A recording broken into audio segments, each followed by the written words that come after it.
الحمد لله الذي خلق اللوح والقلم وخلق العرش والكرسي وخلق آدم، والصلاة والسلام على نبينا محمد خير الخلق وأكرم. أما بعد، أيها السادة الحضور والإخوة الأكارم، قبل كل شيء نتوجه إلى الله العزيز القدير مبتهلين ومتضرعين، حامدين وشاكرين على آلائه المتواصلة ونعمائه الشاملة. ثم نستقبل سعادة الرئيس فضيلة الأستاذ عبد الرشيد الندبي، وحضرات الحكم الأستاذ الجليل المفتي نصر الله الندبي حفظه الله ورعاه، والأستاذ الجليل محمد سلمان الندبي حفظه الله ورعاه، من سويداء قلبي استقبالا حارا، ونشكرهم شكرا جزيلا على تفضلهم الكريم بعواطف جياشة ومشاعر رقيقة تتدفق بالامتنان الكبير والتقدير اللائق بأنهم شرفونا بقبول دعوتنا المتواضعة وشجعونا بقدومهم الميمون. فأغتنم هذه الفرصة وأبدأ الحفلة بالذكر الحكيم، فلذلك أدعو الأخ محمد عاشق أن يأتي ويتلو شيئا من القرآن الكريم.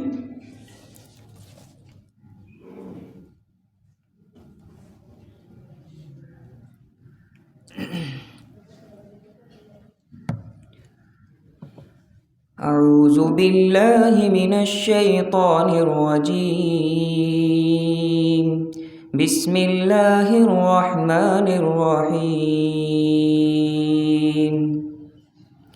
يا أيها الذين آمنوا اذكروا الله ذكرا كثيرا وسبحوه بكرة وأصيلا.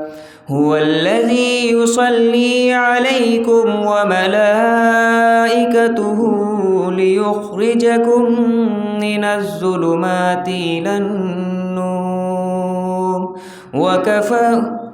وكان بالمؤمنين رحيما.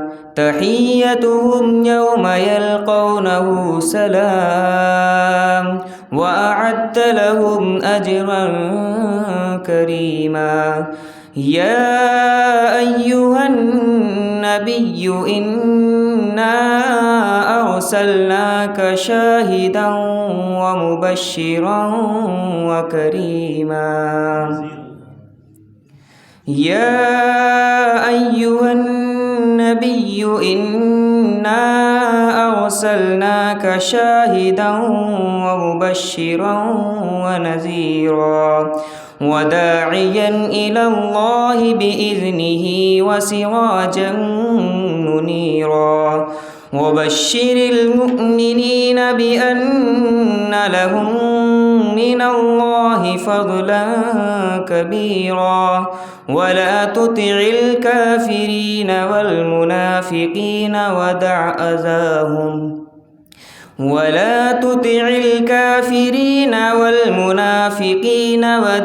أذاهم وتوكل على الله، وكفى بالله وكيلا. صدق الله العلي العظيم.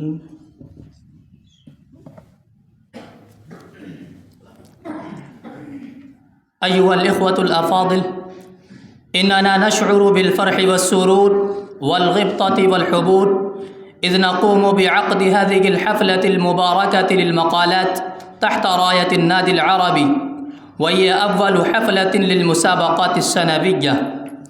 إخوتي الأعزة، كما أنتم تعرفون معرفة تامة أن هذه الحفلة حفلة تقديم المقالات العربية، والمقالة في اللغة تعنى القول، وفي الاصطلاح هي قطعة نثرية في العلم أو الأدب أو السياسة أو الاجتماع، محدودة الطول والموضوع، ومن شأنها أن تروق القارئ وتستهويه لما بذل فيها الكاتب من جهد في تجلية موضوعه في حلة أنيقة ملائمة. ويقسم النقاد المقالة الحديثة إلى قسمين: الأول المقالة الذاتية، وهي التي تعنى بإبراز شخصية الكاتب على الأسلوب الأدبي الذي يشع بالعاطفة ويستند إلى الصور الفنية. والثاني المقالة الموضوعية، وهي تعنى بتجلية الموضوع بسيطا واضحا خاليا من الشبائب التي تؤدي إلى الغموض واللبس، كما تحرص على التقيد بما يتطلبه الموضوع من منطق في العرض والجدل وتقديم المقدمات واستخراج النتائج.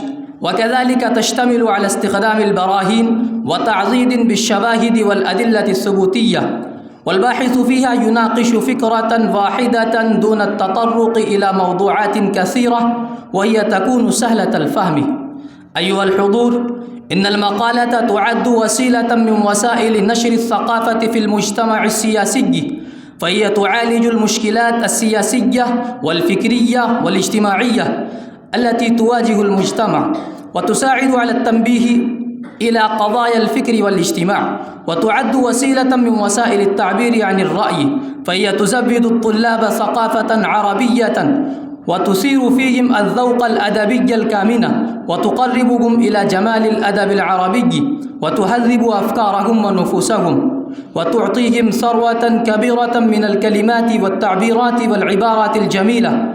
ولا شك أن لها دورا كبيرا في تعلم اللغة العربية، فقد أنجبت ندوة العلماء عددا هائلا في هذا المجال من الأدباء الذين رفعوا راية الأدب ثروة علمية وأدبية كثيرة، والذين قاموا بخدمات جليلة في مضمار الكتابة والإنشاء والبحث والتحقيق، ومنحوا الطبقة الجديدة من المسلمين مفتاح الخير والسعادة، واعتنوا بتعليم اللغة العربية كتابة.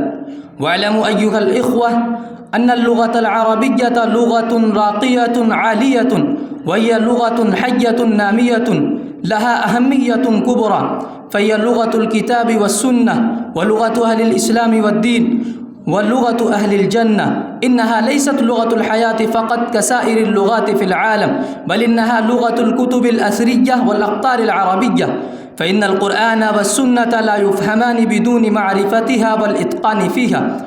وعلى أن اللغة العربية لغة ما دام يتفق المسلمون لا ينفكون عن حقيقة الإسلام، لأنها كانت ترجمانا لوحي الله تعالى، ولغة لكتاب الله، ومعجزة لرسوله، ولسانا للدعوة. ثم هذبها النبي الكريم صلى الله عليه وسلم بحديثه، ونشرها الدين بانتشاره، وخلدها القرآن بخلوده.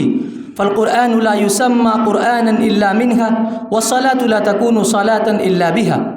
وقد ألزم العلامة الشيخ ابن تيمية على المسلمين اللغة العربية، حيث يقول: إن نفس اللغة العربية من الدين، ومعرفتها فرض واجب، وإن فهم الكتاب والسنة فرض، ولا يفهم الكتاب والسنة إلا بفهم اللغة العربية، وما لا يتم الواجب إلا به فهو واجب. ويقول الشيخ الندوي: إن اللغة العربية لغة ذات غيرة كبيرة لا يمكن دراستها وتعلمها بدون جهد وإكرام لها، وهذه سنة الله في اكتساب العلوم والفنون واللغات، فمن لم يبذل الجهود لا ينال المجد المنشود، فكيف يمكن دراسة هذه اللغة التي هي أشرف اللغات؟ فنظرا إلى هذه الأهمية الكبيرة والمكانة السامية، عقد النادي العربي اليوم هذه الحفلة للمسابقة السنوية، فيجب علينا أيها الإخوان أن نساهم في مثل هذه الحفلات والمسابقات لتطوير الذات وتسقيل المقدرات، ونستفيد من هذه الإمكانيات والتسهيلات التي هيأها لنا النادي العربي، إذ أننا نكون اليوم بدور التكوين والإعداد في هذه الدار العلمية والتربوية.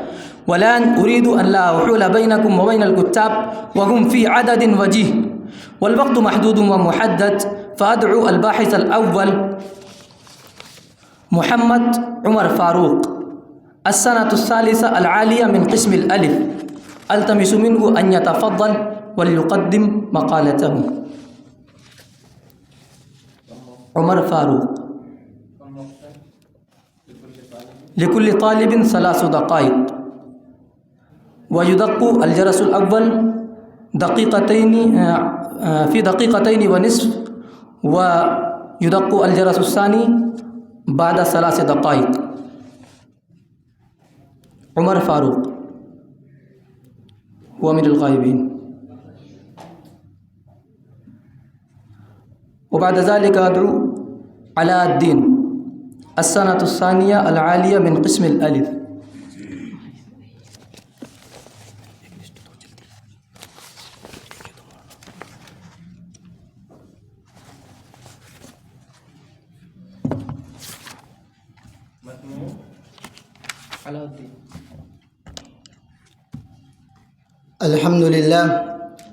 الحمد لله وحده والصلاة والسلام على من لا نبي بعده أما بعد.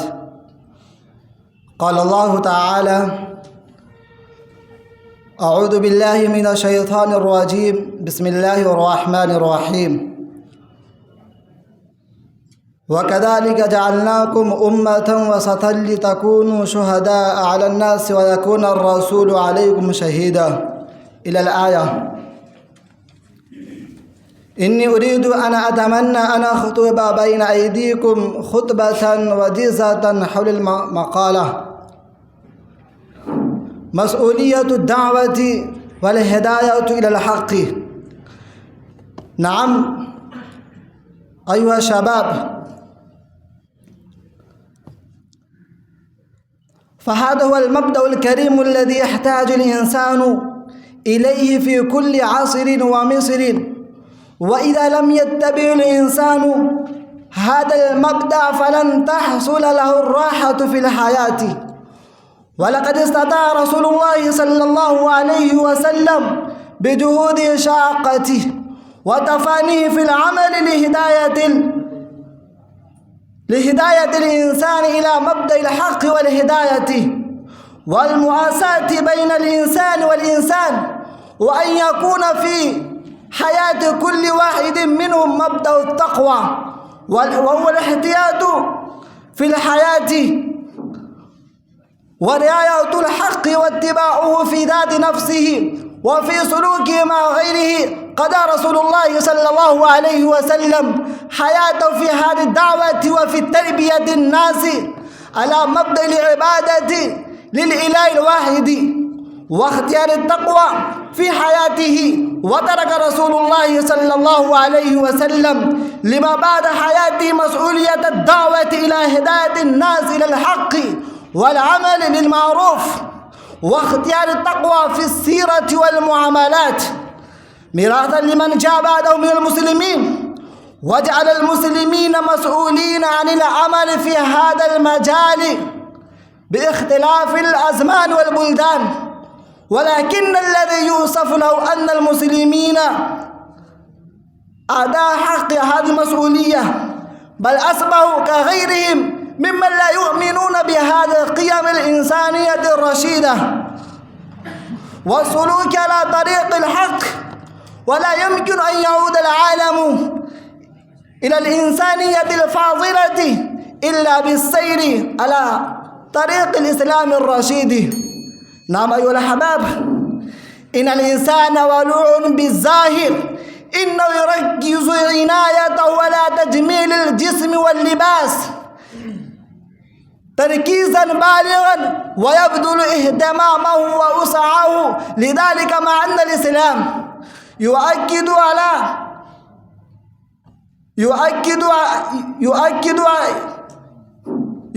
على إصلاح القلب وتزكيته، إن أهمية الإنسان بقلب صالح لا بلباس جميل. من كان قلبه أتقى فهو عند الله أكرم.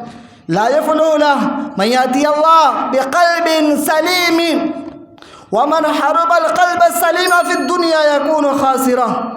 أكتفي بهذه الكلمات. وبعد ذلك عبد الله التهامي السنة الثالثة العالية من قسم الزا.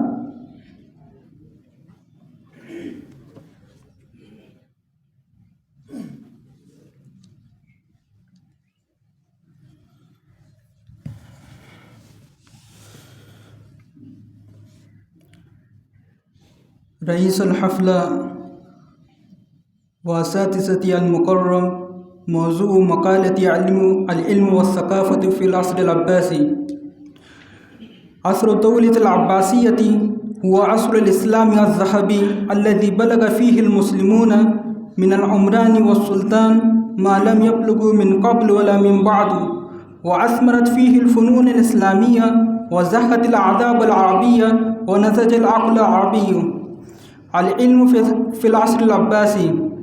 تجلى في العصر العباسي مظهر جديد، ففازت العلوم الدنيوية والدينية كلاهما فيزانا في المملكة العربية الإسلامية، فترجمت علوم الفلسفة اليونانية، الطب والفلسفة والمنطق والطبيعية والكيمياء والنجوم والرياضية، وكذلك ترجمت الكتب الرياضية الهندية والتنجيم الهندي وكتب التواريخ الأمم الماضية من الفرس والرومان واليونان وغيرهم. ولما دخلت في المسلمين العلوم اليونانية دخلت معها فيهم العقائد الفاسدة في العصر العباسي، ولذلك مست الحاجة إلى علم الكلام، فتعثر تفسير القرآن وتفسير الحديث والتشريع بهذا الأثر الفلسفي، وجعل العلماء يجتهدون في شرح كل ما يعرض لهم من ذلك بعلل عقلية وعبارات منطقية. وقال الذهبي: شرع علماء الإسلام في العصر العباسي تدوين الحديث والفقه والتفسير، وصنف ابن جريج بمكة، ومالك الموتى بالمدينة، وأوزاعي بالشام، وابن أبي عروة وحماد بن سلمة وغيرهما بالبصرة، ومعمر باليمن، وسفيان الثوري بالكوفة، وصنف ابن إسحاق المغازي، وصنف أبو حنيفة الفقه، وكثر العلم وتبويبه، ودفنت الكتب العربية واللغة والتاريخ. الثقافة في ذلك العصر. قد انتشرت في هذا العصر 4 ثقافات كان لها الأثر الأكبر في عقول الناس: الثقافة الفارسية، والثقافة الهندية، والثقافة اليونانية، والثقافة النصرانية. الثقافة الفارسية. انتشرت الثقافة الفارسية في العصر العباسي انتشارا عظيما بانتقال عاصمة الخلافة من دمشق إلى بغداد. كانت الثقافة الفارسية عنصرا قويا في ذلك العصر، في الشعر، في الأدب، في العادات، والتقاليد وما إلى ذلك. الثقافة الهندية. وكان يعرف العرب الهند في جاهليتهم واتصلوا بهم في التجارة، وكانوا مبلعون بالعود الطيبي الذي يجلب من الهند. وقال جاهز: اشتهر الهند بالحساب وعلم النجوم وأسرار الطب والخط والنجر والتصابير والصناعات الكثيرة العجيبة. واكتفي بهذه الكلمات. بعد ذلك أدعو الأخ محمد أسعد بن محسن زين، السنة الثالثة العالية من قسم الزاد.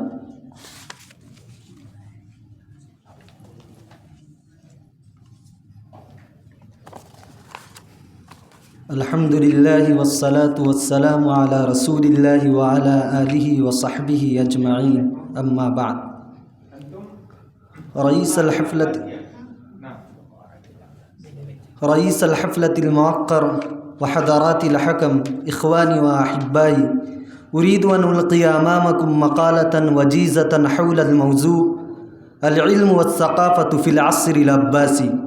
مقالتي تحتوي على 4 عناصر: الأول أهمية الخلافة العباسية، الثاني العلوم في العصر العباسي، الثالث الشخصيات العلمية في العهد العباسيين، الرابع الرغبة لخلفاء العصر العباسي في مختلف العلوم والفنون. أهمية الخلافة العباسية. كانت الخلافة العباسية قامت سنة 50 و600 إلى سنة 17 و500 و1000، وهي استمرت إلى نحو انتصاف 800. ومن أكبر المدن العلمية بغداد والبصرة والكوفة، وكذلك صار مرو والري ونيشابور وقيروان وبخارى من المراكز العلمية في آخر الزمن من الخلافة العباسية. العلوم في العصر العباسي. وكانت العلوم بلغت الأولى ووصلت أوجها في الكمال، وارتقت وتطورت غاية الارتقاء والتطور، واستمرت فيها، وقد ألفت كتب في كل فن ما يوجد وما يقتضيه الزمن، وصنفت في التفسير والحديث والتاريخ والجغرافيا والفلك والطب والأدب والأخلاق. من أشهر الكتب التي كتبت وألفت فيها الصحاح الستة، تاريخ الطبري، وطبقات ابن سعد، وسيرة ابن هشام، وكتاب الخراج في الفقه، وسورة الأرض في الجغرافيا، وكتاب الحاوي في الطب.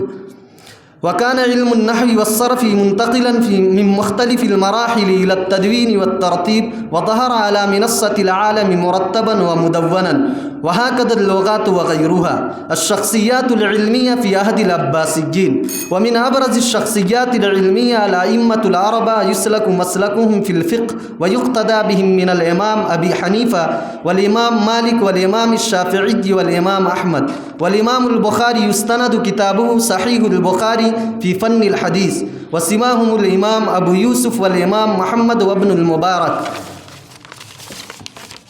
الرغبة لخلفاء العصر العباسي في مختلف العلوم والفنون. نشأت في العصر العباسي ثورة عقلية وثورة علمية أثرت في تنمية الحياة العقلية والأدبية. كان خلفاء العصر العباسي الأول من أكثر الملوك رغبة في العلم، فجالسوا العلماء والأدباء وبالغوا في إكرامهم بالهدايا والرواتب.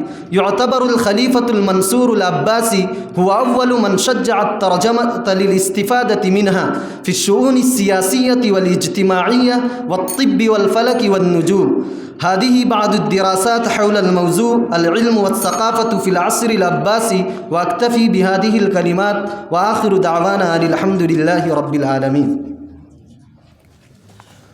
وبعد ذلك أدعو سميع الله شايان السنة الثالثة العالية من قسم الهاء، إنه من الغائبين. بعده مفيد الإسلام. مفيد الإسلام.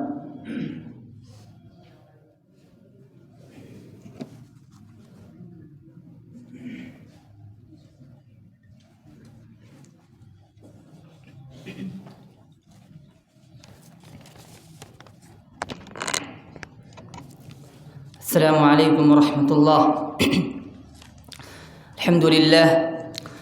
الحمد لله الذي أبدع الأفلاك والأرضين، والصلاة والسلام على من لا نبي بعده.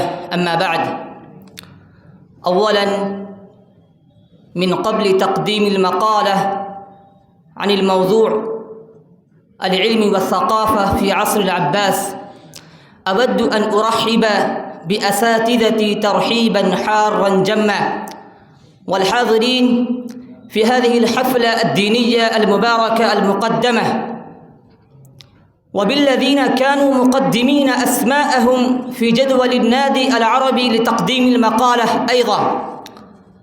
أيها الإخوة الصالحون، يعتبر العصر العباسي بأن هذا العصر العباسي أصبح العصر العلمي والذهبي، والعصر الثقافي والحضاري، والعصر المتقدم للدولة الإسلامية. فقد شهد هذا العصر العباسي ازدهارا كبيرا في شتى المجالات العلمية والثقافية والحضارية، وفي الشعر والأدب والترجمة والعلوم والرياضيات والفيزياء والطب.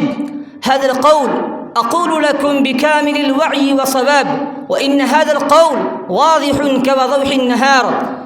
قد ظهر عدد كبير من العلماء الصالحين والمفكرين لقوا اهتماما كبيرا من قبل الخلفاء العباسيين، ومنهم الخليفة هارون الرشيد الذي شجع الناس واتصلهم بالعلم والثقافة والحضارة الإسلامية المطهرة في عصر العباسي، على بناء الحضارة الإسلامية مع أركانها عملية، وعلى التوسع في بناء المدارس الإسلامية ومساجد والمؤسسات الثقافية والمستشفيات.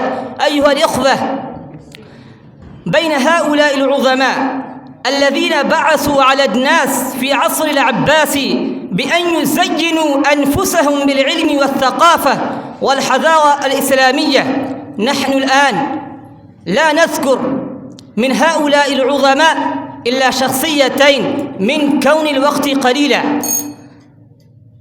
أكتفي بهذه الكلمة المختصرة.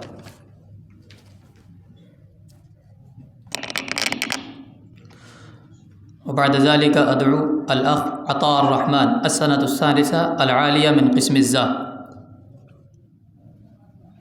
عطاء الرحمن هو من الغائبين. وبعد ذلك سعد بن هارون السنة الثالثة العالية من قسم الزا.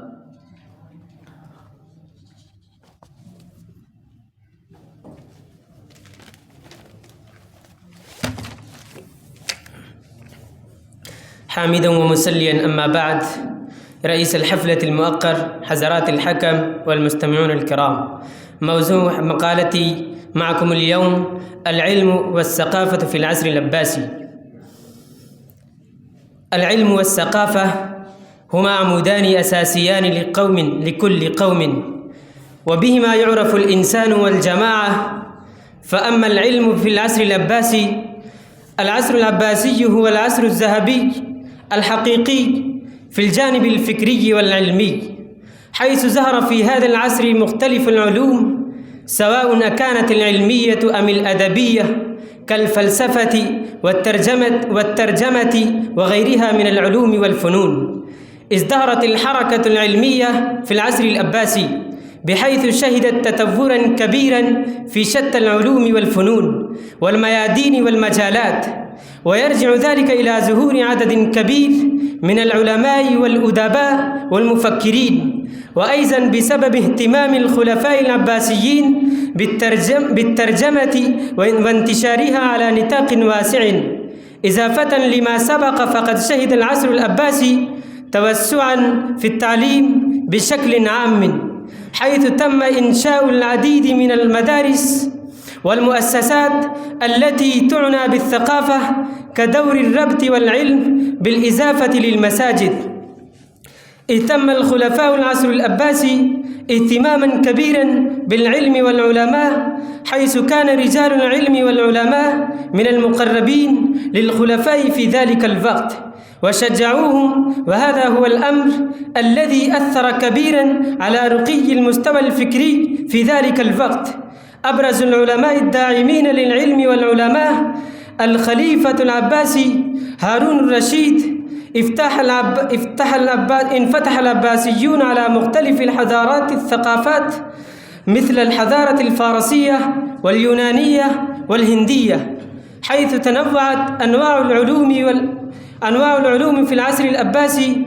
قد أخذوا عنهم الكثير من العلوم، فقد عمل العباسيون على ترجمة الكتب. أما الثقافة فظاهر الحياة الثقافية في العصر العباسي. تميزت الحياة الثقافية في العصر العباسي بشمولها وتحزرها الذي بلغ أوجه في العصر العباسي، كما كانت الدولة العباسية منارة علم ومركز جذب للحضارات والثقافات الأخرى من كل أنحاء الدول المجاورة والبعيدة.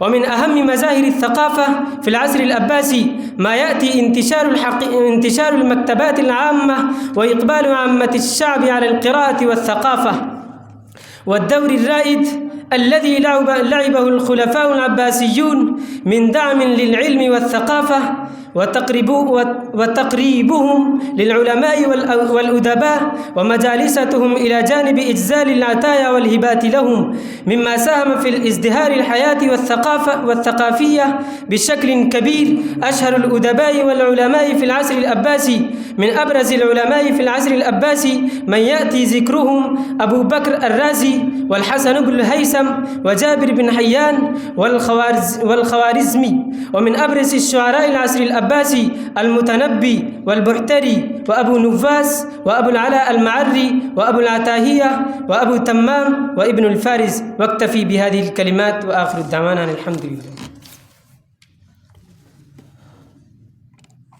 بعد ذلك أدعو الأخ ريحان عبد الرزاق السنة الثالثة العالية من قسم الزا.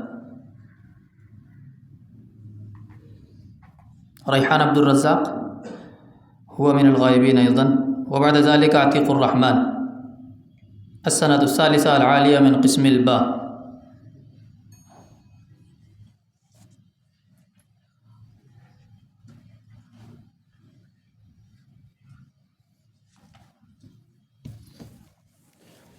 الحمد لله رب العالمين والصلاة والسلام على من لا نبي بعده وعلى صحبه أجمعين أما بعد فأعوذ بالله من الشيطان الرجيم بسم الله الرحمن الرحيم نون والقلم وما يسطرون رئيس الحفلة المبجل وحضرات الحكم وزملاء الأعزة إني أريد أن ألقي أمامكم في هذه الحفلة المباركة مقالة وجيزة حول الموضوع العلم والثقافة في العصر العباسي.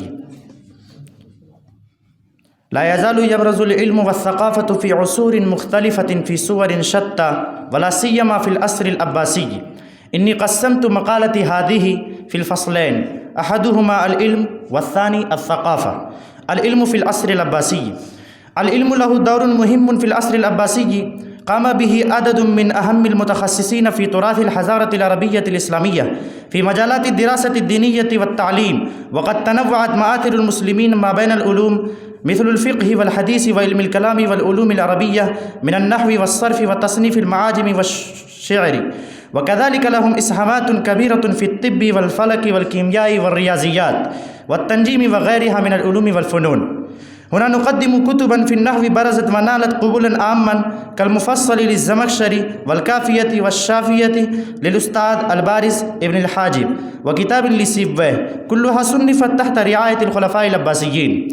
واشتهر عدد من الخلفاء العباسيين بالفصاحة والبلاغة وقول الشعر وتذوقه، ومن أشهر الخلفاء في قول الشعر الواثق، ومن أشهر الخلفاء في مجال رواية الحديث المامون. وكذلك قد اشتهر بعض الخلفاء العباسيين بالحرص على العلم والرحلة في طلبه، فهذا الإمام مالك بن أنس يمدح علم أبي جعفر المنصور بقوله ثم فاتحني أبو جعفر في من مضى من السلف والعلماء فوجدته أعلم الناس بالناس، ثم فاتحني في العلم والفقه فوجدته أعلم الناس بما اجتمعوا عليه وعارفهم بما اختلفوا، وجدته حافظا لما روى وعيا لما سمع. وكذلك اشتهر في الطب أبو بكر محمد بن زكريا، وصنف الحاوية كتاب المنصوري كتاب الجدري والحسبة على الطب. وعرف جابر بن حيان في الكيمياء، وفي الفلك محمد بن إبراهيم فزاري، وفي الرياضيات محمد بن موسى، وفي الجغرافية محمد بن موسى الخارزمي وغيره. والثاني الثقافة في العصر العباسي، فإن الثقافة كلمة يعبر بها عن لياقة مجتمع من المجتمعات في تنسيق حياته وإضفاء الجودة على مظاهرها، تدخل فيها جوانب عديدة من مناهج السلوك والإظهار. الثقافة في اللغة الفطنة والذكاء والإمساك، والثقافة عند أهل الاختصاص والعلم الذي تتوارثه الأجيال. امتاز العصر العباسي بخصائص متفرقة من الحق والكرامة والمساواة والجودة. واكتفي بهذه الكلمات. بعد ذلك محمد فرحان بن شمي مختر السنة الثالثة من قسم الباء، وبعده يستعد محمد سهيل بن قاسم.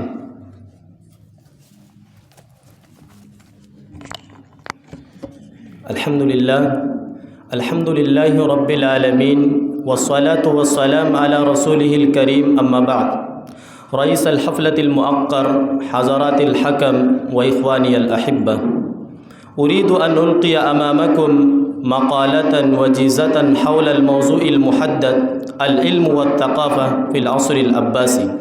أيها الحاضرون، الدولة العباسية أحاطت مدة 24 و500 عام من 32 و100 من الهجرة إلى 56 و600 من الهجرة.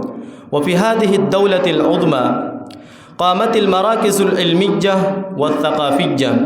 ولما انتقلت الحكومة إلى العراق وأسست مدينة بغداد، صارت عاصمة جديدة للمملكة الإسلامية، وفاقت سائر المدن في التخطيط وروعة الفن. ووجه العباسيون عنايتهم إلى نشر العلم ونقل الكتب العلمية من اللغات الأخرى، فقاموا بتنشيط التعليم. مراجع في تاريخ الثقافة الإسلامية 58 صفحا.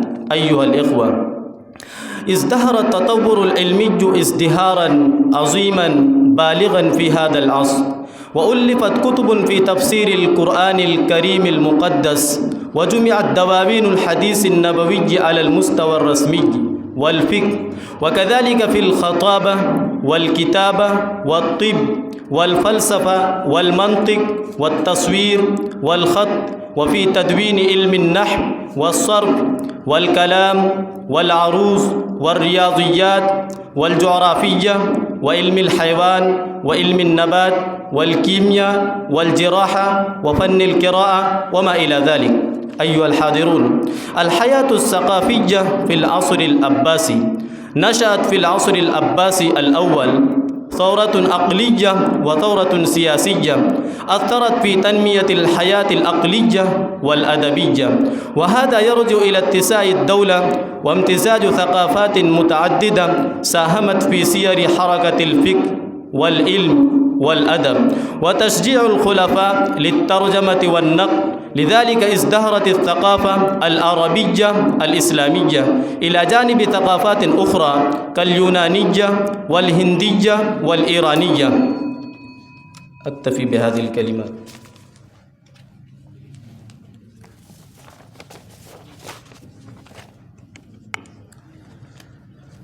بعد ذلك محمد سهيل بن قاسم، السنة الثالثة العالية من قسم الزاء.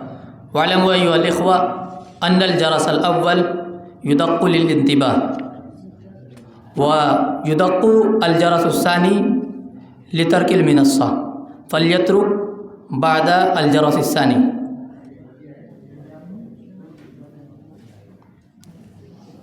محمد سهيل بن قاسم عاجل.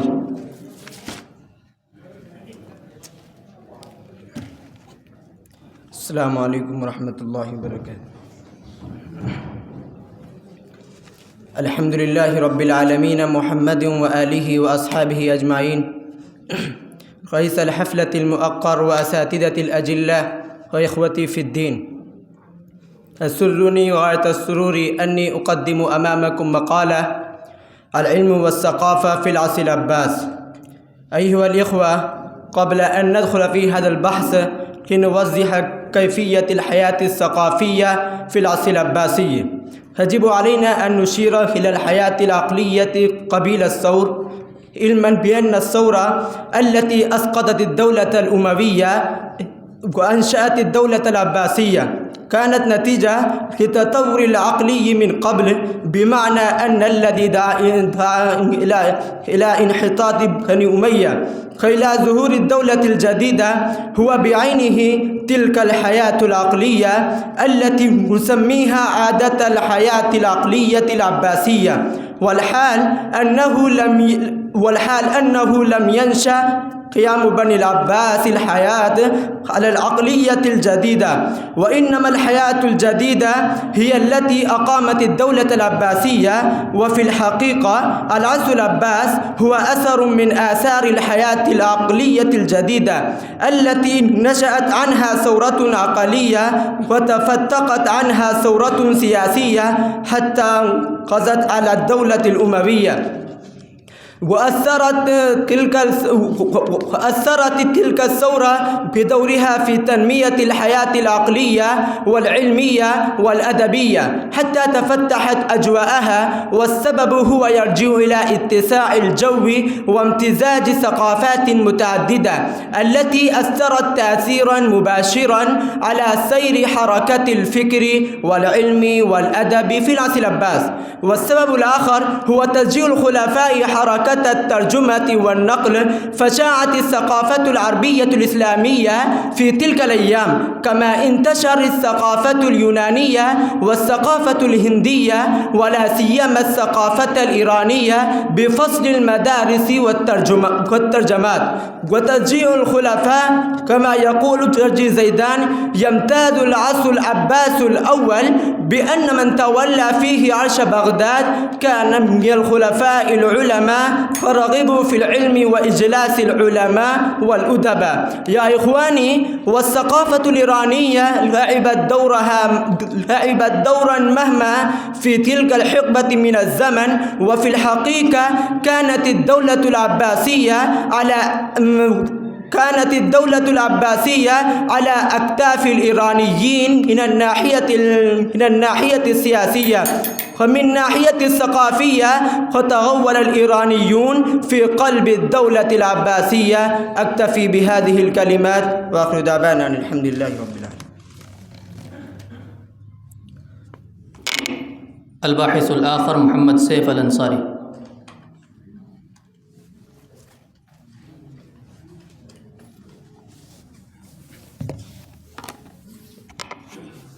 السلام عليكم ورحمة الله وبركاته. الحمد لله رب العالمين، والصلاة والسلام على سيد الأنبياء والمرسلين وعلى آله وأصحابه أجمعين. أما بعد، رئيس الحفلة المؤقر وحضرات الحكم والمستمعون الكرام، موضوع مقالتي اليوم في هذه الحفلة المباركة العلم والثقافة في العصر العباسي. أيها السادة الأفاضل، كان مركز اهتمام المسلمين في بداية الإسلام الدراسات الدينية والشرعية، ولكن عندما توسعت الحكومة الإسلامية وبدأ العصر العباسي فبلغت حركة الأكاديمية والتعليمية ذروتها وأوجها. أقر جورجي زيدان بهذا في هذه الكلمات: كان العصر العباسي من العصور الذهبية، بلغت فيه دولة المسلمين وثروتهم أوجها من حيث الحضارة والسياسة، ونقلت العلوم الداخلية المهمة إلى اللغة العربية. أيها المستمعون الكرام، أنشأ الخليفة المنصور مدينة بغداد التي أصبحت أكبر مراكز العالم في العلوم والفنون والثقافة، وجاء إليها الطلاب من كل مكان للدراسة. وبصرف النظر عن ذلك، كانت المراكز الرئيسية الأخرى للعلوم والفنون هي البصرة والكوفة والفسطاط قيران وبخارى. يمكن تقسيم العلوم والفنون التي تطورت خلال العصر العباسي إلى قسمين: أحدهما العلوم الدينية، والثاني العلوم الدنيوية. وقد تطورت أيضا علوم أخرى مع العلوم الدينية مثل الطب والرياضيات وعلم الفلك والكيمياء والعلوم العلمية المختلفة. وبني عدد كبير من المستشفيات، ونبغ كثير من الأطباء الماهرين والحاذقين الذين طوروا علم الطب أكثر من اليونانيين، حتى استفادت الأوروباء من كتبهم، ولم يزل يستمر تدريس هذه الكتب زمنا طويلا في مدارسهم وجامعاتهم. وقام الجغرافيون المسلمون بقياس الأرض وإنشاء خرائط العالم ومخططات بحرية وكرات أرضية، وأثبتوا أن الأرض مستديرة وتدور على محورها، وكتبوا عددا كبيرا من الكتب حول هذا الموضوع. ونبغ الأدباء والشعراء الكبار الذين قاموا بخدمات عظيمة وأشعلوا النار في العالم الأدبي. وبالجملة، إذا نقلب صفحات التاريخ فنرى أنه لم يكن هناك مجال علم وفن في تلك الفترة لم يعمل فيها المسلمون ولم يستفد منه العالم. أكتفي بهذه الكلمات وأكبر دعوانا عن الحمد لله رب العالمين. بعد ذلك الشيخ عبد الله، السنة الثانية العالية من قسم الألف.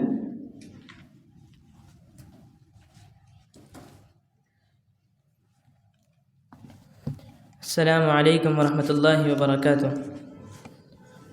الحمد لله رب العالمين، والصلاة والسلام على سيد المرسلين وعلى آله وأصحابه الغر الميامين. أما بعد، رئيس الحفل المؤقر وحضرات الحكم وإخوتي الأحبة، موضوع مقالتي اليوم العلم والثقافة في العصر العباسي. أيها الإخوة الأحبة، إن العصر العباسي يمتد من سنة 32 و100 من الهجرة إلى سنة 56 و600 من الهجرة. From 132 2656 الهجرة، ويعتبر من أطول العصور سياسياً وثقافياً وعلماً وأدباً في تاريخ الإسلام والمسلمين، فيصعب علي الكلام بجميع جوانبه في هذه السطور العديدة، فسأحاول أن ألقي ضوءاً طفيفاً على أغرب انقلاب وقع في تاريخ العصر العباسي في مجال العلم والثقافة، مستعيناً بالله سبحانه جل وعلا. أيها الإخوة، إن العصر العباسي هو العصر الذهبي الحقيقي في الجانب العلمي والثقافي، حيث ازدهرت الحركة العلمية وتطورت العلوم كثيراً في هذا العصر، وبخاصة علوم الفيزياء التقنية والفلكية Physics, Technology and Astronomy، علوم الرياضيات والطب Mathematics and Medical Science، والفلسفة وعلوم اليونان المختلفة Philosophy and various other sciences. وزادت الابتكارات والاختراعات، ومن ضمن اختراعات ذلك العصر الساعات المائية في عهد المأمون. وإضافة لما سبق، فقد شهد العصر العباسي توسعاً في التعليم بشكل عام، حيث تم إنشاء العديد من المدارس والمؤسسات التي تعني بالثقافة.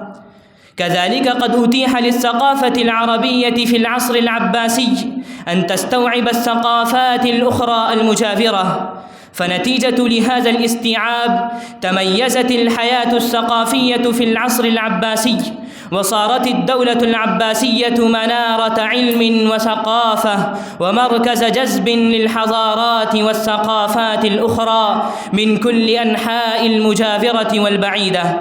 فها هنا يبرز السؤال: كيف نالت الدولة العباسية هذه النهضة الانقلابية وهذه الخصيصة الفائقة وهذه الميزة الكبرى في تاريخ العلم والثقافة؟ فيا إخواني، له عدة عوامل أشار المؤرخون إليها في كتبهم التاريخية، وأذكر خلاصة مقالتي. فبالجملة هكذا كان تاريخ علم آبائنا وأجدادنا وثقافتهم، أنهم قد لعبوا دورا مثاليا، ولكن يا للأسف فقدناه اليوم. فيا باني الحرم ويا خليفة إبراهيم، انهض لبناء العالم من جديد، واشرب كأسا فائضة من اليقين، وانهض من حضيض الظن والتخمين. والسلام عليكم ورحمة الله وبركاته.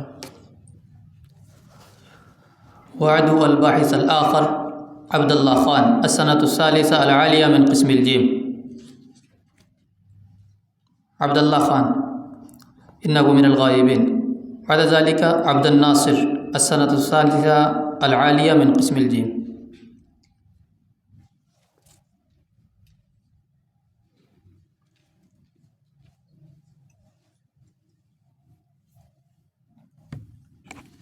بسم الله الرحمن الرحيم. نحمده ونصلي على رسوله الكريم، أما بعد. رئيس الحفل المكرم وأساتذتي وأعزائي، إني أريد أن ألقي أمامكم مقالة وجيزة حول الموضوع المحدد: العلم والثقافة في العصر العباسي.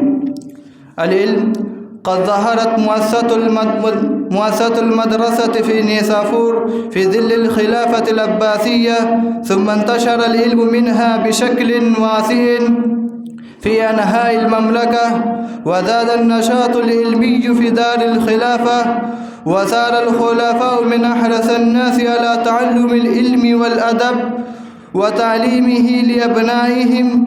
ومن أشهر الوسائل في تعليم أبناء الخليفة تعيين معلم ومؤدب لهم. أهم المترجمين في العصر العباسي. الثقافة، وقد تحولت في العصر العباسي الأول الثقافات اليونانية والفارسية والهندية وكل معارف الشعوب التي أذلتها الدولة العباسية إلى ويائها.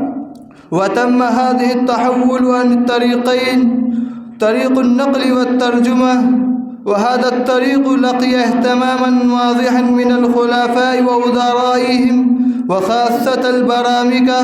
وطريق ثان أكثر اتساعا، وهو تعرب شعوب كثيرة وانتقالوها إلى العربية بكل ما لديها من ثقافة ومعارف وعادات وتقاليد وطرائق في المعيشة، مما هي لمدنية العربية تجمع بين التعاليم الروحية وصور الحياة العقلية والمادية. أكتفي بهذه الكلمات وآخر دعوانا الحمد لله رب العالمين.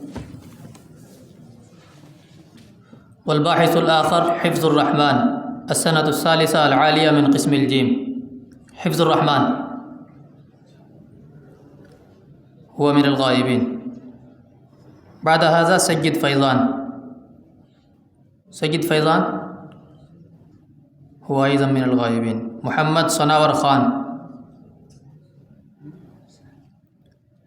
أيضا من الغائبين. دلدار حسين، السنة الثالثة العالية من قسمه.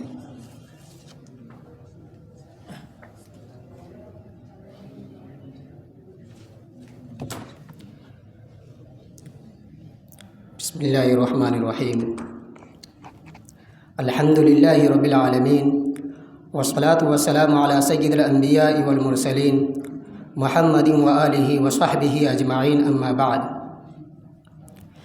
إن العلم والثقافة ضرورية لكل قوم، وكان لهما أهمية كبيرة في التاريخ.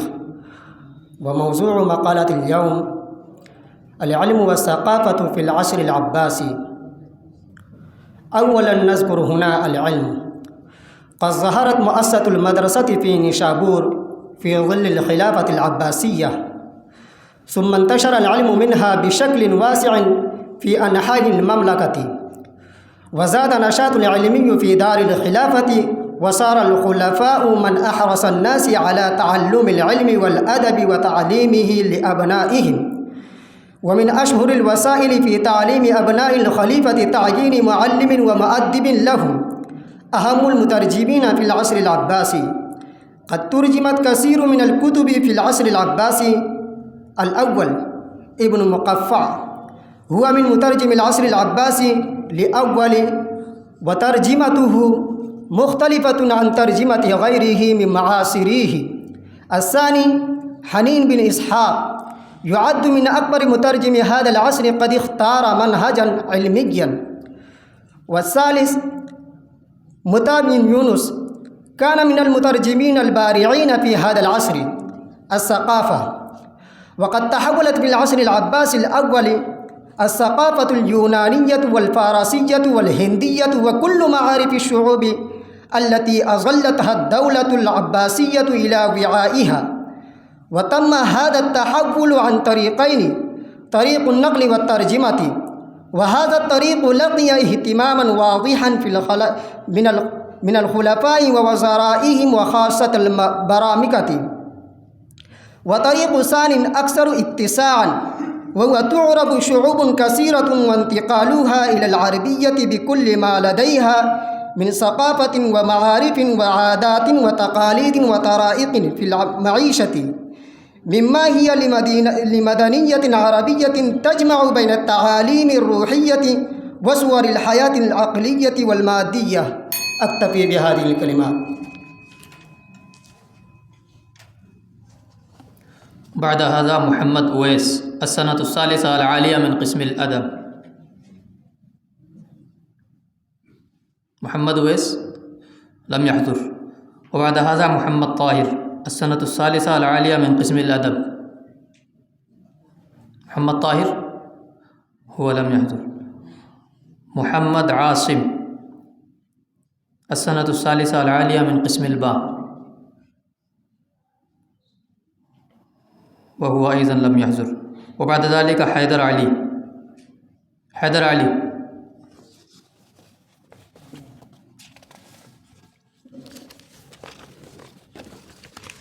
بعد هذا تصور علي. تصور علي إنه أيضا لم يحضر. عتيق الرحمن. عتيق الرحمن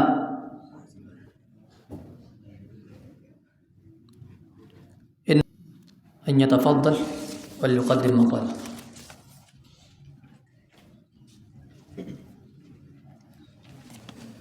بسم الله الرحمن الرحيم وبه نستعين. أما بعد، رئيس الحفلة وحضرات الحكم وزملائي في الدروس والذين حضروا في هذه الحفلة المباركة الطيبة، موضوع مقالتي في هذه المسابقة السنوية ذات الجوائز العلم والثقافة في العصر العباسي. أيها المستمعون الكرام، يسمى العصر العباسي بالعصر الذهبي الإسلامي، وهذه الفترة يعود تاريخها إلى من القرن الثامن إلى القرن الثالث عشر الميلادي. وقد بدأت هذه الفترة في عهد الخليفة العباسي هارون الرشيد.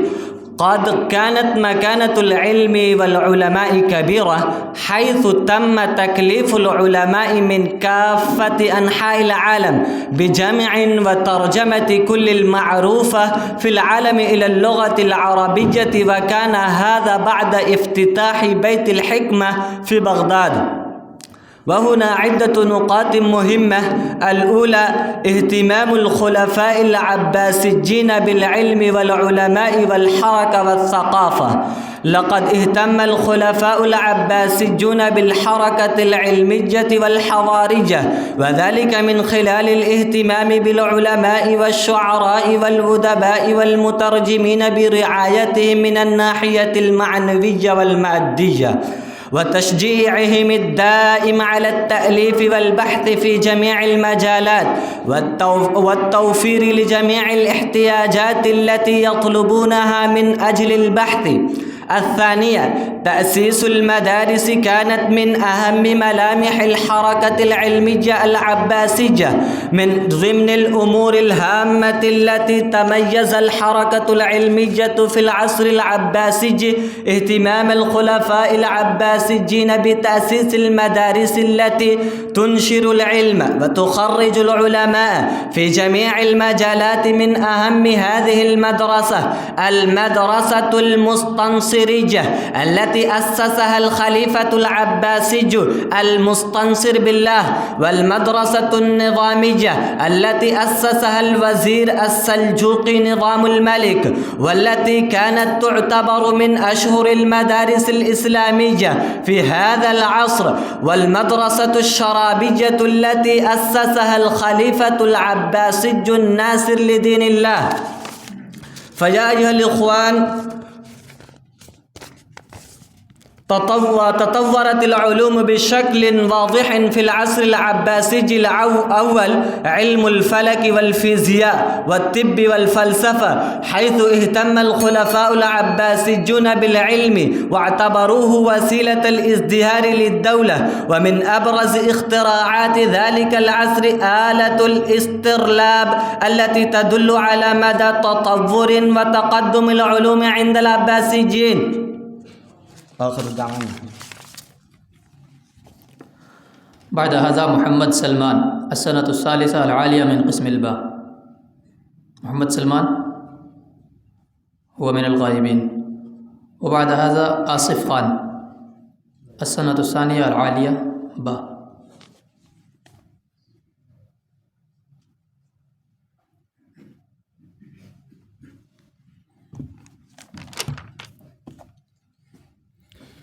الحمد لله والصلاة والسلام على رسول الله. أما بعد، حضرة الرئيس لهذه الحفلة وحضرات الحكم والمستمعين الكرام، إنني أريد أن أقدم إليكم المقالة الوجيزة حول الموضوع العلم والثقافة في العصر العباسي.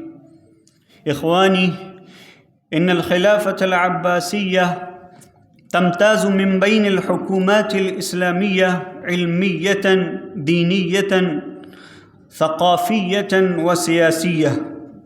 واستمرت هذه الحكومة مع الخصائص المذكورة أكثر من 500 سنة. فأما التعليمات الابتدائية في العصر العباسي قد تهتم في المساجد في أمكنة متفرقة، ولم تخلو أي مدينة أو قرية من هذه المدارس الإسلامية. ثم أنشأ العلماء الكبار دراسة علمية منظمة، فكان الناس يأتون إليهم أفواجا لتعلم العلوم النبوية. وفي هذا العصر العباسي قد أسست المدارس الكبرى كمثل النظامية في بغداد وجامع الأزهر في القاهرة، وجعلت المكاتب في عدد كثيرة التي لا تحصاها. وقد وضع كثير من الكتب في هذه المكاتب من بلدان المختلفة، وعنيت في هذا العصر إلى تعليم الشباب عناية خاصة. وفي هذا العصر العباسي وصلت العلوم إلى الكمال، وكتبت أفضل الكتب في كل مجال من مجالات العلوم والفنون، كالتفسير والحديث والفقه والأدب والتاريخ والطب والجغرافيا والأخلاق. ما هو العلم الذي لم يكن فيه خير من الرجال؟ في الطب أبو بكر رازي وأبو علي سينا، وفي الفلسفة فارابي مصنف الرسائل وإخوان السفا، وفي الرياضية خوارزمي اسمه لاغرتهم، وفي التفسير والتاريخ أبو جعفر محمد بن جرير الطبري والمسعودي رحمه الله. وامتاز في هذا العصر كثير من الشعراء والأدباء، وقد دونت في هذا العصر الكتب الصحاح الستة الشهيرة في فن الحديث. وقد أنجبت هذه الحكومة الأئمة الأربعاء في الفقه الإسلامي. وإنني أكتفي بهذه الكلمات، هذه مأخوذة من تاريخ الإسلامي. بعد ذلك فيضان أكمل.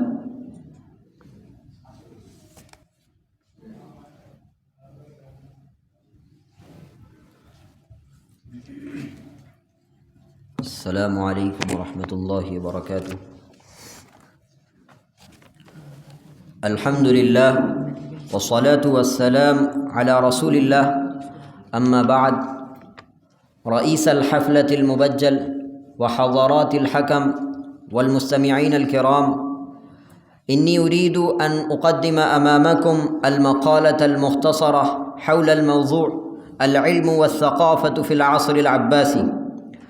أيها الحضور، إن الخلافة العباسية تمتاز بين الحكومات الإسلامية علمية دينية وثقافية وسياسية، واستمرت هذه الحكومة مع الخصائص المذكورة أكثر من 500 سنة.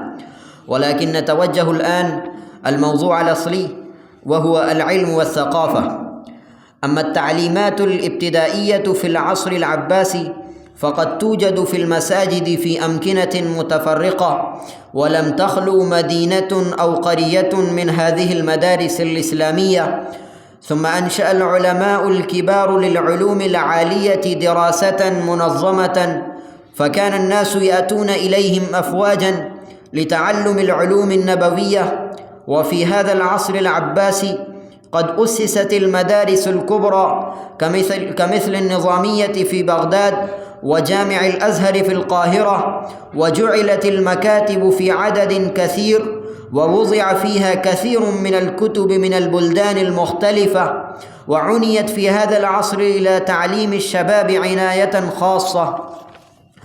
وفي العصر العباسي وصلت العلوم إلى الكمال، وصنفت أفضل الكتب في كل مجال من مجالات العلوم والفنون، أعني التفسير والحديث والفقه والأدب والتاريخ والطب والجغرافية والأخلاق. ما هو العلم الذي لم يكن فيه خير من الرجال؟ في الطب أبو بكر رازي وأبو علي سينا، في الفلسفة فارابي مصنف الرسائل وإخوان الصفا، وفي التفسير والتاريخ أبو جعفر محمد بن جرير الطبري والمسعودي رحمهما الله. وامتاز في هذا العصر كثير من الشعراء والأدباء الذين لا يحصون. وقد ولد في العصر العباسي أئمة الفقه الأربعة، أعني الإمام أبو حنيفة النعمان والشافعي والإمام مالك وأحمد بن حنبل. ودونت الكتب الصحاح الستة الشهيرة في فن الحديث. أكتفي بهذه الكلمات وآخر دعوانا أن الحمد لله رب العالمين. بعد هذا تقي أحمد السنة الثالثة.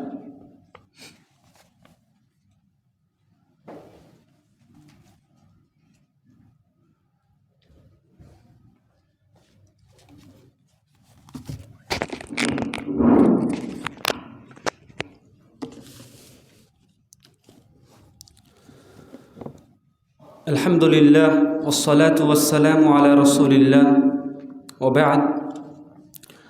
رئيس الحفلة المؤقر وحضرات الحكم وإخوان الحضور، موضوع مقالتي اليوم العلم والثقافة في العصر العباسي. أيها السادة الحضور، يعد العصر العباسي من العصور المزدهرة في جميع النواحي الاقتصادية والاجتماعية والعلمية، حيث شهد هذا العصر قمة التطور والازدهار للحضارة الإسلامية، وظهر العديد من العلماء والأدباء، واهتم الخلفاء بالشعراء والعلماء والفنانين، وأغدقوا رعايتهم المادية والمعنوية عليهم، وهو ما جعل هذا العصر بحق العصر الذهبي للعلوم والفنون والحضارة. ففي هذا المقال الموجز حاولت لإلقاء الضوء على بعض من الملامح العلمية والثقافية في العصر العباسي. الحركة العلمية في العصر العباسي. ازدهرت الحركة العلمية في العصر العباسي، حيث شهدت تطورا كبيرا في شتى العلوم والميادين، ويرجع ذلك إلى ظهور عدد كبير من العلماء والأدباء والمفكرين، وأيضا بسبب اهتمام الخلفاء العباسيين بالترجمة وانتشارها على نطاق واسع. إضافة لما سبق، فقد شهد العصر العباسي توسعا كبيرا في التعليم بشكل عام، حيث تم إنشاء العديد من المدارس والمؤسسات التي تعنى بالثقافة كدور الربط والعلم، بالإضافة للمساجد. يعتبر العصر العباسي أزهى العصور الحضارية وأكثرها تألقا في جميع مجالات الأدب والعلوم والثقافة، فقد أتيح للثقافة العربية أن تستوعب الثقافات الأخرى المجاورة لها. كان لهذا الرقي والتقدم عدة عوامل، منها الإقبال على حلقات العلم في المساجد والمدارس، وترجمة الذخائر النفيسة من الثقافات الأخرى، واستخدام الورق والتدوين، وتشجيع الخلفاء للعلماء وتحفيزهم على العلم والتعليم.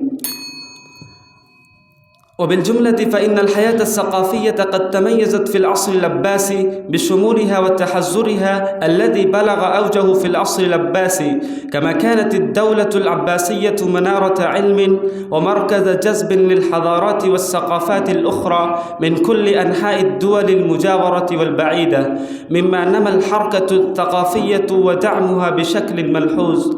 أكتفي بهذه الكلمات وآخر دعوانا أن الحمد لله رب العالمين. أيها الإخوة الأحبة، هذه الحفلة تشتمل على المسابقتين للطبقة الوسطى وللطبقة الدنيا، وانتهت سلسلة المساهمين للطبقة الوسطى بحمد الله تبارك وتعالى، والآن أود أن أبدأ بدون تأخير سلسلة الباحثين للطبقة الدنيا.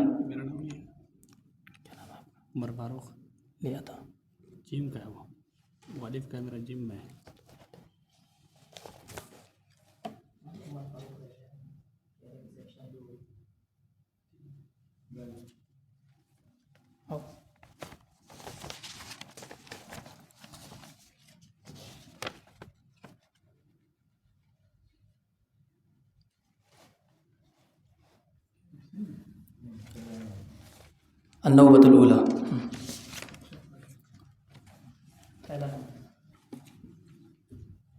نحمد الله الكريم وبه نستعين، أما بعد. رئيس الحفل المؤقر، حضرات الحكم وإخوتي الأعزة، موضوع مقالتي في هذه الحفلة الميمونة العلم والثقافة في العصر العباسي. الحركة العلمية في العصر العباسي.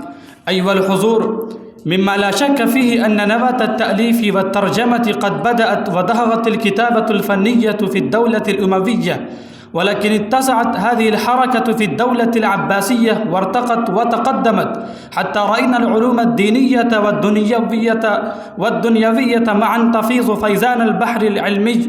فسر المفسرون القرآن وجمع المحدثون الحديث، فهذا الجمع والتصنيف والتأليف بدأ في أمصار مختلفة وعصور مستمرة. فنرى بمكة ابن جريج يشفي غلة المتعلمين، كما نرى في المدينة محمد بن إسحاق ومالك بن أنس يرفرفان غاية العلم ويعطران أجواء المدينة بشذاهما العلمي، وتتنور أجواء البصرة بضياء ربيع بن صبيح وحماد بن سلمة، وذاك سفيان الثوري يدبج يراعه بالكوفة المسائل الفقهية، وبالشام ينهمك الأوزاعي في نشر العلم، وباليمن معمر، وها هو ابن المبارك بأرض خراسان يفيد طلبة العلم، وبمصر الليث بن سعد، ونحن الآن في القرن الثالث الذي يمتاز بجمع الأحاديث والآثار، فألف البخاري الجامع الصحيح وألف المسلم صحيحه، وفيه ألف السنن ابن ماجه والسنن أبي داود وجامع الترمذي والسنن النسائي،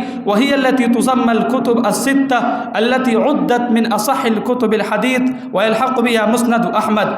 أيها المستمعون الكرام، هذه الدولة تركت أيضا آثارا خالدة في مجال تفسير القرآن الكريم، فبذل المفسرون جهدا عظيما لا ينسى مدى الدهر، وخدموا خدمة بارزة لا يوجد نظيرها في صفحات التاريخ، حتى فاقت فوق الدولات الإسلامية، من هؤلاء سفيان بن عيينة ووكيع بن الجراح وشعبة الحجاج وإسحاق بن راهوية في ميدان الفقه والحديث، فترك السدي ومقاتل بن سليمان وزمخشري والإمام فخر الدين رازي وأبو جعفر الطبري مآثر باهرة في ميدان التفسير ووصوله. وقد ظهرت حركة تدوين الفقه أيضا في هذا العصر، وألفت الكتب الكثيرة العظيمة، وقد كان من أزهر علمائهم النخعي وحماد بن أبي سليمان شيخ الفقهاء وأبو حنيفة النعمان. وقد تدونت المذاهب الأربعة الحنفية والمالكية والشافعية والحنبلية وغيرها من المذاهب الأخرى في هذا العصر العلمي. الثقافة في العصر العباسي. أيها السادة، تميزت الحياة الثقافية في العصر العباسي بأثر اختلاف السكان وانتصابهم وامتزاج بعضهم ببعض، ودخول كثير من أفراد الأمم المختلفة في الإسلام ونمو الحضارة. وقد انتشرت في هذا العصر 4 ثقافات كان لها الأثر الأكبر في عقول الناس، وأعني بها واصطبغ هذا العصر صبغة فارسية، يونانية، هندية، عربية، كما كان هنا ثقافات دينية، ولكن الثقافات الإسلامية قد انتشرت في هذا العصر انتشارا عظيما. أكتفي بهذه الكلمات، وآخر دعوانا أن الحمد لله رب العالمين. انتهت سلسلة المساهمين للطبقة الوسطى، والآن أبدأ سلسلة الباحثين بدون تأخير للطبقة الدنيا، وهم 5 مساهم يلقون على عنوانهم المحدد تاريخ المكتبات في الإسلام. فأدعو الباحث الأول منهم محمد أنس.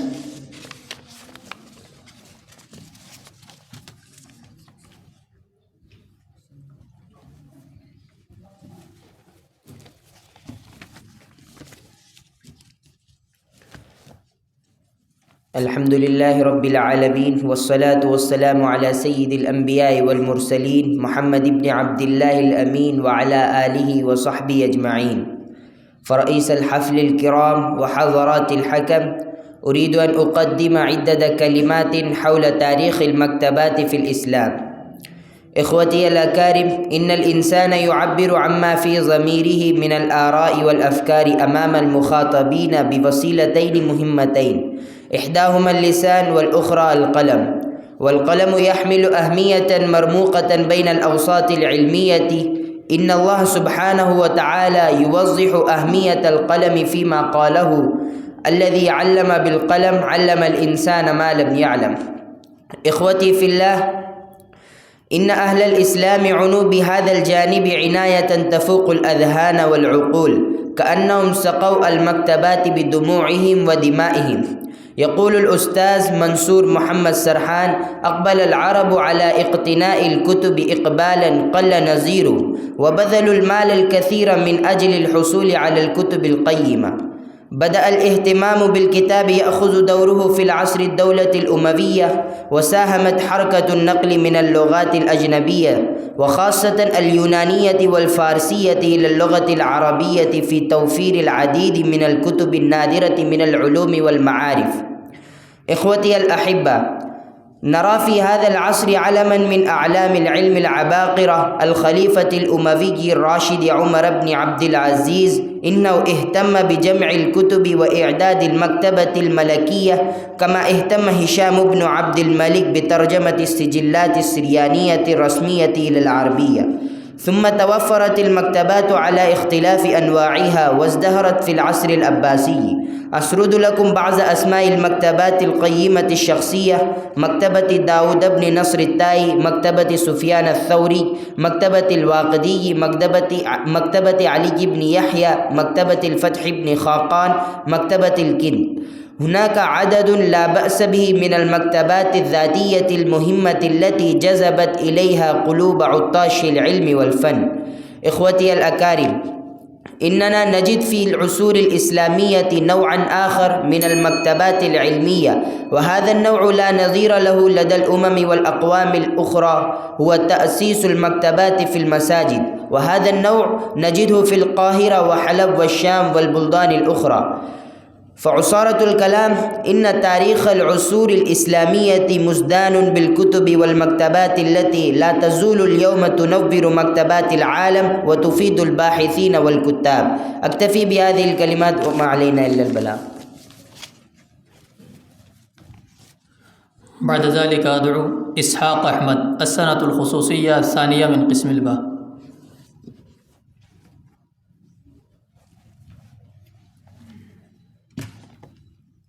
حامدا ومصليا أما بعد. أيها الزملاء، إليكم مقالتي حول هذا الموضوع: تاريخ المكتبات في الإسلام. أيها الإخوة، انتشرت المكتبات على اختلاف أنواعها في العصور الإسلامية بشكل بات يمثل منعطفا جديدا في تبني الحركة الثقافية في العالم الإسلامي، إنما جاء عبر مرحلتين. أما المرحلة الأولى، قال ابن عباس رضي الله عنهما: أول من كتب بالعربية 3 رجال من بولان، وإنهم اجتمعوا فوضعوا حروفا مقطعة وموصولة. أما المرحلة الثانية، بعث الرسول صلى الله عليه وسلم إلى مجتمع أمي غارق في متاهات الجهل. من هنا بدأ الرسول صلى الله عليه وسلم بالحث على طلب العلم والمعارف. كانت الجهود التي بذلها النبي صلى الله عليه وسلم والصحابة تجاه العلم والمعرفة استخدموا في بداية الأمر الكتابة وأكتاف الإبل واللخاف والأديم وغيره. يعتبر القرن الثاني الهجري منطلقا للكتابة والتأليف، ومن بين أهم العصور الإسلامية التي تكونت فيها المكتبات العصر الأموي والعباسي والفاطمي والأندلسي. أما المكتبات في العصر الأموي، يذكر محمد كرد على في كتابه الإسلام والحضارة العربية بدء تدوين التاريخ على يد معاوية بن أبي سفيان. ذكر ابن النديم: كان خالد بن يزيد أول من المسلمين الذين قاموا بتأسيس أول مكتبة في العالم. استمر إنشاء المكتبات منذ ذلك الحين. أما العصر الفاطمي، تأسست المكتبات الكبيرة على اختلاف أنواعها كصرح ثقافي شامخ لأول مرة في تاريخ الإسلام. عمل المأمون بن هارون الرشيد على توسعتها. أما العصر الفاطمي، أصبحت القاهرة من أكبر المراكز الثقافية في بداية الأمر. أسس الخليفة العزيز بالله الفاطمي مكتبة ضخمة في قصره بالقاهرة. أما العصر الأندلسي، أسس الحكم الثاني المكتبات في بغداد وغيرها من الدول الإسلامية، ولعا خاصا في الأندلس. المكتبات الخاصة، تأسست المكتبات الخاصة بمفهومها الصحيح في بداية العصر الأموي، وبعد ذلك يعتبر الجامع الأزهر بالقاهرة والمسجد الجامع بالكوفة. وهكذا بدأ تأسيس المدارس في القرن الخامس الهجري على يد نظام الملك. بعد ذلك لا تزال تتطور السلسلة مرحلة بعد مرحلة في جميع أنواع البلاد، كما نرى اليوم. أكتفي بهذه الكلمات وآخر دعوانا أن الحمد لله رب العالمين. وبعد ذلك محمد عمير السنة الخصوصية الثانية من قسم الباء. محمد عمير هو من الغائبين. بعد هذا حسان عمر السنة الأولى العالية من قسم الألف.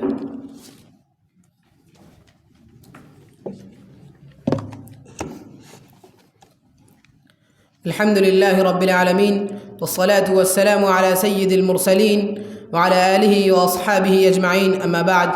رئيس الحفل الكريم وفضيلة أصحاب التحكيم وزملائي الأحبة، أود أن ألقي أمامكم في هذه المسابقة الكتابية السنوية مقالة حول الموضوع تاريخ المكتبات في الإسلام. أهمية المكتبات والحاجة إليها. سادتي وزملائي، فقد كانت مدارس للتعليم ومؤسسات ينفق عليها الأمراء والأثرياء والعلماء لينتشر العلم بين الناس، وخصوصا في ذلك الزمن الذي لا يمكن فيه الطباعة موجودة، وكانت الكتب تنسخ على أيدي نساخ متخصصين لهذا العمل، فكان يبلغ بذلك ثمن الكتاب حدا قد يتعذر على طالب العلم أو العالم الفقير شراؤه، فكيف إذا أراد أن تكون له مجموعة من الكتب في الفن أو العلم الذي يتخصص فيه؟ ومن هنا كانت قيام المكتبات في مجتمعنا الماضي منبعثا عن عاطفة إنسانية وعن نزعة علمية في وقت واحد. أشهر المكتبات في العالم الإسلامي.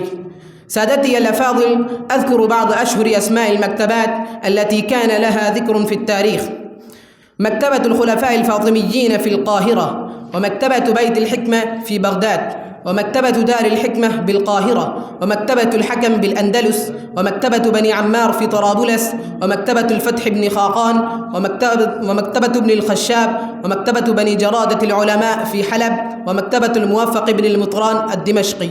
ومن المكتبات ما يتحدث التاريخ عنها بإعجاب، وقد كانت في كل بلد في شرق العالم الإسلامي وغربه، وقل أن تجد عالما إلا وله مكتبة كانت تحوي آلافا من الكتب، لكن لا يمكن استيعاب المكتبات كلها في هذا الوقت القليل الضئيل. المكتبات في بلادنا الهند، وهنا أكتفي بذكر أشهر أسماء المكتبات في الهند عبر العصور والقرون دون التفاصيل المتعلقة بها.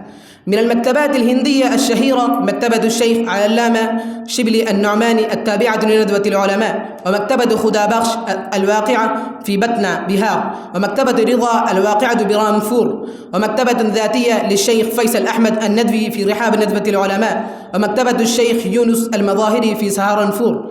ونترك المكتبات في جامعة علي جراح والجامعة الملية بدهلي الجديدة وأخرى من المكتبات. خاتمة البحث.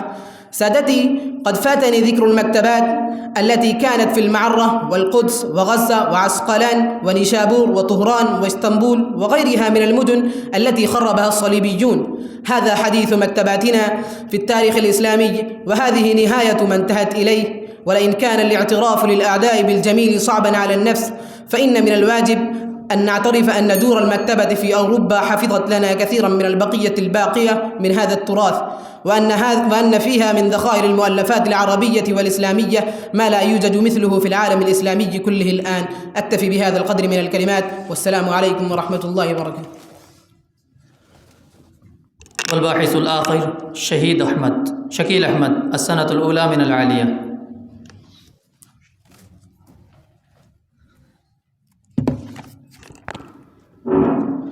بسم الله الرحمن الرحيم. الحمد لله رب العالمين، والصلاة والسلام على سيد الأنبياء والمرسلين، أما بعد. رئيس حفلة المؤقر وحضرات الحكم وزملاء الأعزة، موضوع مقالتي معكم اليوم تاريخ المكتبات في الإسلام. أيها المستمعون الكرام، اهتمت الحضارات القديمة والحديثة على السواء بتأسيس المكتبات نظرا لما لها من دور فاعل في تطوير المجتمعات وخلق الرفاهية والازدهار والمحافظة على النتاج الثقافي المحلي وما توصلت إليه البشرية من نتاجات مختلفة في أوجه الفكر والأدب. نسب المؤرخون ظهور المكتبات إلى الحضارات الأولى في بلاد الرافدين وأرض النيل، حيث وجدت بها وثائق مكتوبة على الرقم والألواح الطيبة في كل من بابل ونينوى بالعراق. أما في عصر اليونان فقد بدأ التقدم الفعلي للمكتبات وتزامن مع الفترة التي شهدت نشاط المفكرين والفلاسفة. أما في عصر الإسلام فقد كانت الكتابة والتدوين غير منتشرين أول الأمر، ولكن بسبب الحركة الدينية التي جاء بها الإسلام وما فيها من حث على العلم والقراءة وما نتج عن ذلك من حفظ للقرآن والحديث في الصحائف والكتب، بدأت تنتشر الكتابة ومن ثم المكتبات. عرفت الحضارة الإسلامية أنواعا متعددة من المكتبات لم تعرفها أي حضارة أخرى، ولقد انتشرت هذه المكتبات في جميع أرجاء الدولة الإسلامية، فوجدت المكتبات في قصور الخلفاء وفي المدارس والكتاتيب والجوامع، وكما أنها وجدت في عواصم الإمارات فقد وجدت كذلك في القرى الذاتية والأماكن البعيدة. أيها الإخوة، العوامل المؤثرة في ظهور المكتبات في الإسلام: الأول تطور الكتابة العربية، الثاني الخط العربي، الثالث صناعة الورق، الرابع حركة الوراقين، الخامس حركة التدوين والتأليف، السادس المخطوط العربي الإسلامي. أيها الإخوة، أنواع المكتبات في الحضارة الإسلامية: الأول المكتبات الأكاديمية، الثاني المكتبات الخاصة، الثالث المكتبات العامة، الرابع المكتبات المدرسية، الخامس مكتبات المساجد والجوامع. المكتبات الأكاديمية وهي من أشهر المكتبات في الحضارة الإسلامية، ومن أهمها مكتبة بغداد بيت الحكمة. المكتبات الخاصة، وقد انتشر هذا النوع من المكتبات في جميع أنحاء العالم الإسلامي بشكل واسع جيد، ومن أمثلتها مكتبة الخليفة المستنصر، ومكتبة الفتح بن الخاقان، ومكتبة ابن العميد، وغيرهم كثير. المكتبة العامة وهي مؤسسات ثقافية يحفظ فيها تراث الإنسانية الثقافي وخبراتها ليكون في متناول المواطنين من كافة الطبقات والأجناس والأعمار والمهن والثقافات. وكان من أمثلتها مكتبة قرطبة التي يسسها الخليفة الأموي المستنصر في قرطبة. أكتفي بهذه الكلمات وآخر دعوانا أن الحمد لله رب العالمين.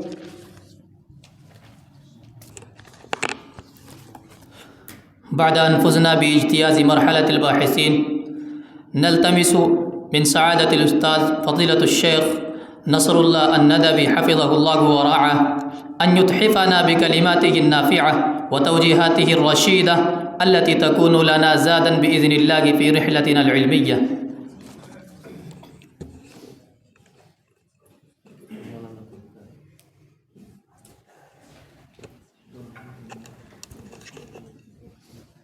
الرحمن الرحيم. الحمد لله رب العالمين، والصلاة والسلام على سيد الأنبياء والمرسلين محمد وآله وصحبه أجمعين. أيها الإخوة، إنني أهنئكم تهنئة حارة على ما قدمتم من مقالات قيمة، وربما كانت نافعة مؤثرة بليغة. نهنئكم على ما بذلتم من جهود قيمة في إعداد المقالات والبحوث، ثم أنتم قدمتموها وسمعتموها بكل رغبة ونشاط، فهذا يدل على رغبتكم في العلم والأدب والكتابة، يدل على أنكم تهتمون بكتابة المقالات وإعداد البحوث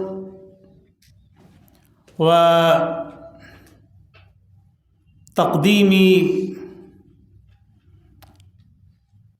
الكتابات في الحفلات والبرامج للنادي العربي. وانتهاءً لهذه الفرصة أريد أن أقدم إليكم عدة كلمات. أولاً، عليكم أن تهتموا بالدراسة والمطالعة. إننا نرى في هذه الأيام أن الطلاب لا يرغبون في المطالعة، لا يرغبون في الكتابة، لا يرغبون في القراءة، ليس لديهم رغبة في النشاطات العلمية والثقافية. هذا من الأسف الشديد، هذا لا يليق بشأنكم ولا يليق بمكانتكم. أنتم طلاب العلوم النبوية، طلاب العلوم العربية، أنتم طلاب القرآن والحديث والعلم والأدب والتاريخ، أنتم مستقبل هذه الأمة. الدنيا تنظر إليكم بالرجاء وتتوقع منكم كثيرا، فعليكم أن تستعدوا أنفسكم لمواجهة التحديات التي نواجهها في هذه الأيام. والأمر الثاني، يجب عليكم أن تتفكروا فيما قرأتم، تعمقوا فيما قرأتم وتنظروا فيه وتفكروا فيه مرات وكرات حتى تأخذوا من دراستكم نتيجة. عليكم أن تفكروا فيما درستم وتتعمقوا فيما قرأتم من كل ناحية، من كل اعتبار ومن كل جانب، حتى تنتهوا إلى نتيجة كاملة مفيدة جدا. والأمر الثاني، يجب عليكم أن تتعودوا على الكتابة، تتعودوا على كتابة المذكرات والملخصات والتجارب التي تمرون بها في حياتكم وفي أيامكم. تكتبوا صفحة أو صفحتين أو بعض أسطر حتى تتمرنوا على الكتابة، فإن العلم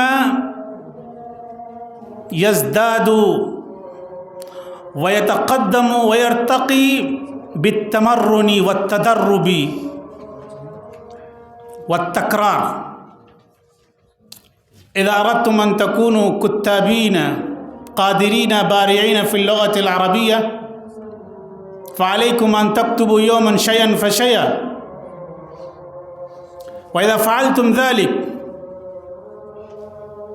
وداومتم على ذلك فأنتم تكونون في المستقبل كاتبين بارعين ولديكم أفكار قيمة وأسلوب قيم فصيح بليغ، فلا بد للمهارة أن تتمرنوا على الكتابة وتدربوا على كتابة الشيء. هذه الكلمات الوجيزة قدمتها إليكم، نسأل الله تبارك وتعالى أن يوفقنا وإياكم العمل بمرضياته والاجتناب عن منياته، فإنه سميع مجيب الدعوات. وآخر دعوانا الحمد لله رب العالمين.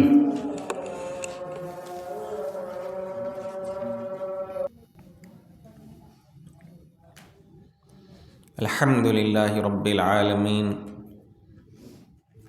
وصلى الله وسلم على سيد الأنبياء والمرسلين وعلى آله وأصحابه أجمعين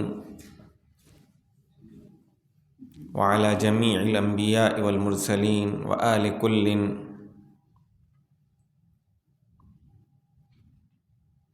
أيها الإخوة، لعلكم تنتظرون النتائج بفارغ الصبر بغاية من الشوق، وحتى تأتي النتيجة أتكلم معكم قليلا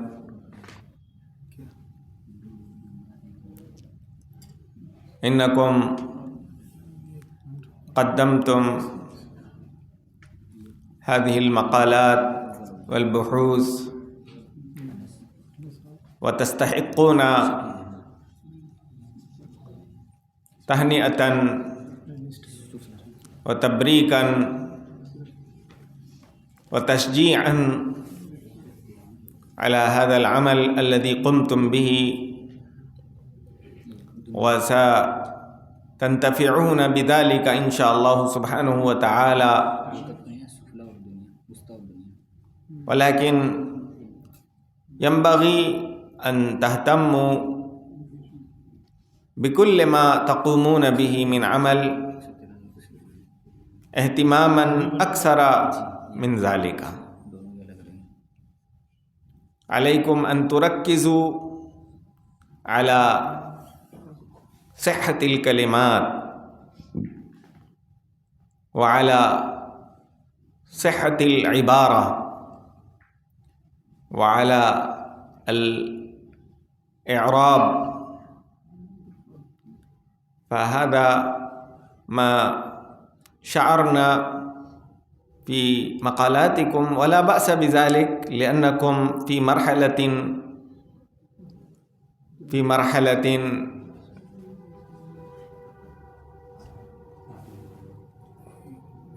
مرحلة ليست متقدمة وعالية، لذلك ليس الخطأ غريبا مستبعدا منكم، ولكن ينبغي أن تبذلوا جهودا كثيرة. مثلا أكثركم قرأ من أشهر الأدباء والكتاب، وكنت أتلهف وأنتظر أن يأتي أحد الإخوة ويقرأ هذه الكلمة صحيحة، ولكن من سوء حظي ما وجدت أخا واحدا قرأ هذه الكلمة صحيحة. كلكم قرأ من أشهر الأدباء والمصنفين، هذا كيف يكون من أشهر؟ يعني كيف أشهر جمع شهير؟ ماذا ظننتم؟ هذا أفعل التفضيل. فعليكم أن تولوا عناية هذه العبارة أشهر من أشهر كتاب أشهر على زينة أفضل وأكبر وأصغر، أشهر الكتاب والمصنفين، وأكثركم قرأ ترجمة كأنكم تقدمون المقالات في اللغة الأردية. الترجمة ليس، بل في اللغة العربية الترجمة. فهذا ينقص هذه المقالات، وليس ذلك ملوما عندي ولا مذموما، ولكنه ينبغي أن تلفت أنظاركم إلى هذا الجانب أكثر، لأن روح اللغة العربية الإعراب والنطق الصحيح والإبانة للكلمات، فهذا ما ينقصنا. وأظن إن شاء الله سبحانه وتعالى، وأرجو وأتمنى على الله أن تبذلوا مجهوداتكم إن شاء الله سبحانه وتعالى إلى هذا الجانب، لكي تقوموا في المستقبل بتقديم الكلمات على أسلوب صحيح مرجو من أمثالكم من الطلاب النابهين والمجتهدين. وقد جاءت النتيجة،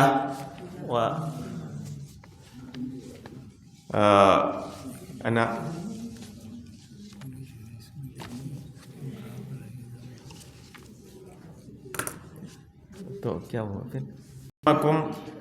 كانت الدرجات متساوية، لذلك واجهنا المشكلة في الاختيار، ثم كانت القرعة، ولكن نرجو إن شاء الله سبحانه وتعالى العدل.